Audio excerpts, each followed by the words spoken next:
Armory disc golfers, welcome back to another video. This past weekend I played in a tournament that was very windy and had a ton of OB here at Research Park, and I ended up shooting my best round ever.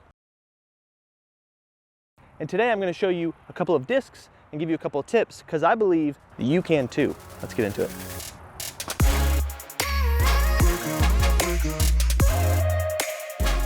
I have been really busy lately with finishing up school and my move and all of that. So that was actually my first rated round in nearly 4 months. And it turns out all you need to do to shoot a 1034 rated round is stay 55 strokes under par.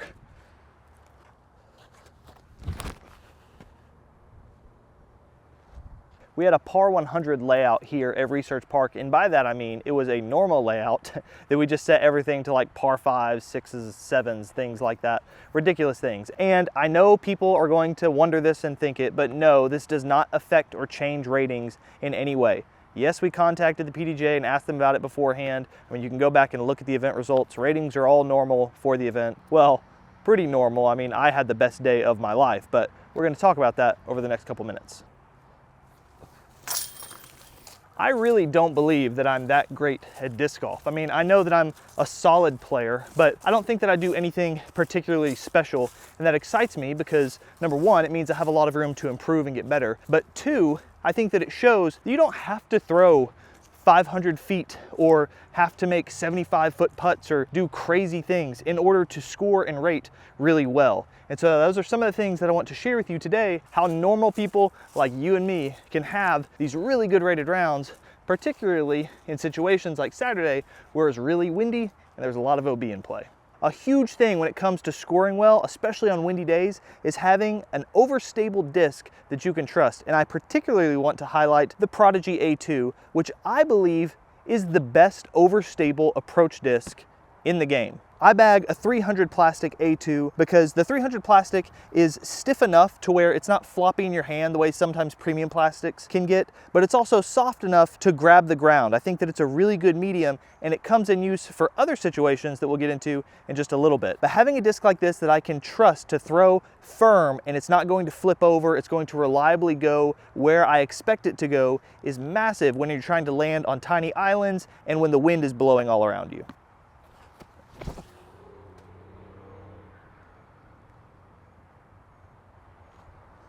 That'll putt. And obviously there's more to playing well in the wind than just grabbing an overstable approach disc and throwing that over and over again. But luckily there were a lot of holes on Saturday that I could throw the same disc over and over, and that is really helpful. Something with low glide in the wind is really nice because instead of a disc just floating out there and kind of getting tossed around, it wants to get down to the ground, and it will more or less go where you throw it instead of coasting and drifting, which will be more impacted by the wind. Also, staying lower to the ground will minimize the effect of the wind. It won't completely erase it, but it will minimize that effect. So on a shot like this, where I would normally go a big hyzer into the green, on Saturday, I kept it nice and low on hyzer so that I knew that this shot would go left like I want it to. Not very impacted by the wind. That one hit a little early, but I'm still definitely putting. I've made jokes on the channel before in previous videos about people putting with approach discs like zones and harps and copperheads, pigs and things like that. But there are times when it does have its uses, and windy situations can be one of those times. I putted with the A2 3 or 4 times on Saturday. I made every single one of those putts because it's a 300 plastic putter, which I said earlier, it comes in handy because I also putt 300 plastic. It's putter plastic. It's low profile. It's got more of an aggressive wing to it, so it cuts through the wind instead of coasting and drifting around like I was just talking about. And so for especially things like 15 to 20 footers, it's much easier to just pick up something like that and dart it into the basket without having to think about how it's going to be tossed to and fro by the wind. Maybe if I put in my A2, that would have gone in. No, today is much calmer, much calmer of a day than it was on Saturday. I'm not saying to abandon your putters, but I am saying approach discs do have their use for putting. A similar tip to the first one in terms of finding an overstable approach disc is oftentimes in the wind, you want to disc up in terms of both speed and stability. On the first hole that I threw here today, I threw an A2, but on Saturday I went all the way up to a Vanguard, which if you want to see more footage of that, you can check out my full review video on it. That disc has been amazing for me. And on a hole like this, where I would normally throw something like a Felon, on Saturday, I threw a Crockett, which is an overstable 13 speed, just because I wanted to be sure to fight the wind and be sure to get over, not hang out over this OB pond.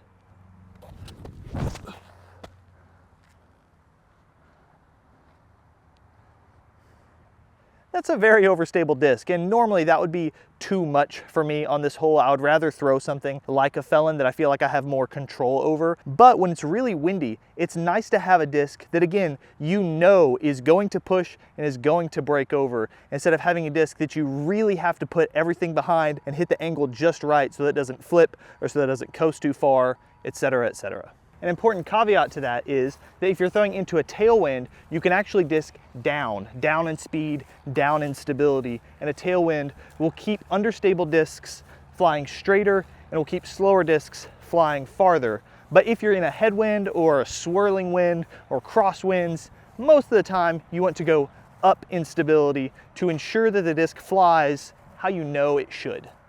So thinking through why you want to throw what you're throwing and what would be best in a certain situation can really help you maximize the skills that you have, so that if you're like me and you're not a 1,000+ rated player, you can throw like one by approaching the course the right way. And next I'll show you another way that you can attack the course properly by thinking about where you want to putt from before you even throw your drive. So it's not super windy right now, but let's just say for the sake of argument that there's a pretty stiff left to right crosswind. Now normally I could throw a mid-range or a neutral fairway driver here and get it there, because really you just want to go through this gap and finish straight, tapping a putt, even if it's 15 feet right of the basket. But if we have a left to right crosswind, then I want to take something that I know is going to push straight and finish left. That way, hopefully I can finish left of the basket and I'm putting into a tailwind instead of putting into a direct headwind, which I don't like doing.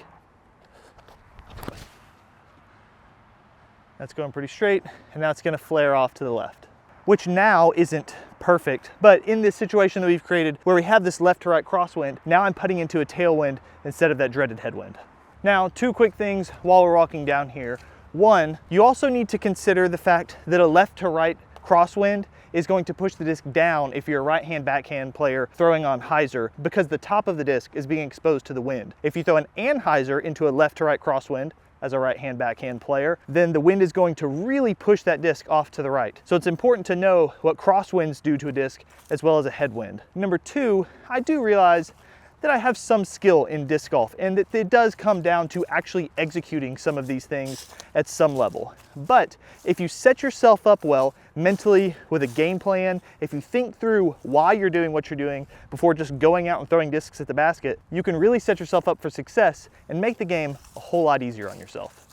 My next tip in how to play well in the wind is know where to miss if you're going to miss. Take this shot behind me, for example. There's a pond in front of me and there's a whole bunch of grass behind the basket. So if I'm not going to put this disc right on the basket, it is much better for me to finish long than for me to finish short, particularly on this basket, because I don't know if you can tell on camera, but it does slope up a little bit behind the basket. So I can throw something nice and firm into that hill, and it's not that it will completely check up, but it will definitely slow down. And so it's better for me to throw this a little too hard than a little too soft and end up out of bounds. Or you could just take an A2 and hit it perfect. It went a little long of the basket, but I am so totally okay with having a 10 or 15 foot comeback putt instead of risking it right by the water's edge. Now, another thing for shots like this, let's say we're another 100 or 200 feet farther back, is know when to just lay it up. Instead of going for every single shot, instead of going for every single birdie, if there's some intimidating OB that you may or may not land inside of or get over or what have you, then a lot of times it's better to just lay up, take a par, and move on to the next hole. 13 pars and 5 birdies is a recipe for success in most courses that you will ever play. So when in doubt, lay that sucker up and live to fight another day. You're not going to score -4 on a hole, but you sure can score +4 on a hole, and we want to avoid that as much as possible. Now, I'm not saying to never go for anything, never push yourself, etc. But try to remove emotion from the situation and ask yourself, what would future me wish that I had done in this situation? Because oftentimes, boring golf wins.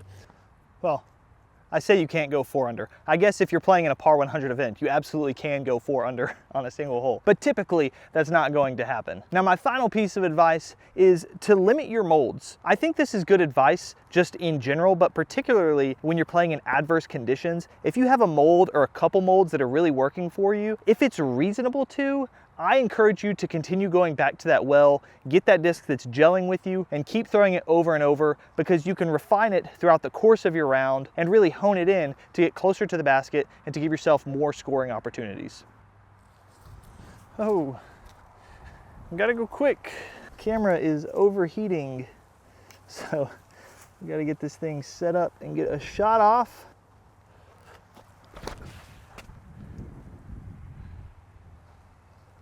Oh, she's dying. Push, push. All right, that'll work. If y'all have made it to this point in the video, please do me a favor and leave a like. And let me know in the comments what your wind fighting tips are.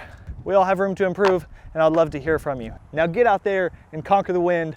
I hope that these tips help you in your next round, whether that's a casual one with your buddies or a sanctioned event. I'm gonna leave you with one final shot just because I like the way that it looks. And then I'll see y'all in the next one.